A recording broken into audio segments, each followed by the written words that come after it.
అందరికీ నమస్కారం. దాదాపు 5 రోజులుగా ఇవాళ ప్రజాప్రభుత్వాన్ని, కాంగ్రెస్ ప్రభుత్వాన్ని బ్లాక్మెయిల్ చేయాలని ఇబ్బంది పెట్టే ప్రయత్నంలో ఇవాళ తెలంగాణ ప్రైవేటు మేనేజ్మెంట్ కళాశాలలు బంద్ పెట్టి విద్యార్థులను ఇబ్బందులకు గురిచేసి ఈరోజు ఫీజు బకాయిలను వసూలు చేయాలనేది ఒక నీచమైన కుట్రగా మేము భావిస్తా ఉన్నాం.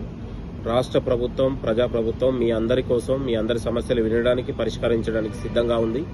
విద్యార్థుల భవిష్యత్తు దృష్ట్యా మీరందరూ కూడా యథావిధిగా కళాశాలలు నడపాల్సిందిగా మీ అందరికీ కోరుతా ఉన్నాం. కాంగ్రెస్ ప్రజాప్రభుత్వం వచ్చిన తర్వాత 20 నెలలుగా తెలంగాణ రాష్ట్రంలో ఇవాళ క్వాలిటీ విద్యను, ఇవాళ ప్రైవేటు విద్యతో పాటు ప్రభుత్వ విద్యకు పెద్దపీట వేసి పేద మధ్యతరగతి జీవితాల్లో వెలుగులు నింపడానికి ప్రజాప్రభుత్వం కృషి చేస్తూ ఉంది.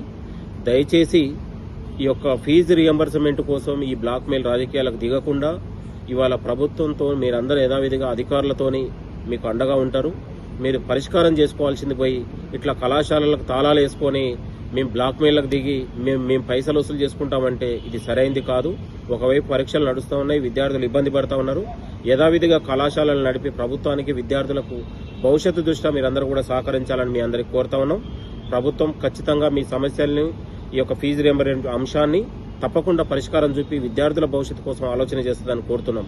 దయచేసి మీరందరూ కూడా ఆలోచన చేయాలని కూడా మనవి. Thank you. నమస్తే. నేను మీ Chenagani Dayakar, Congress party general secretary. Thank you.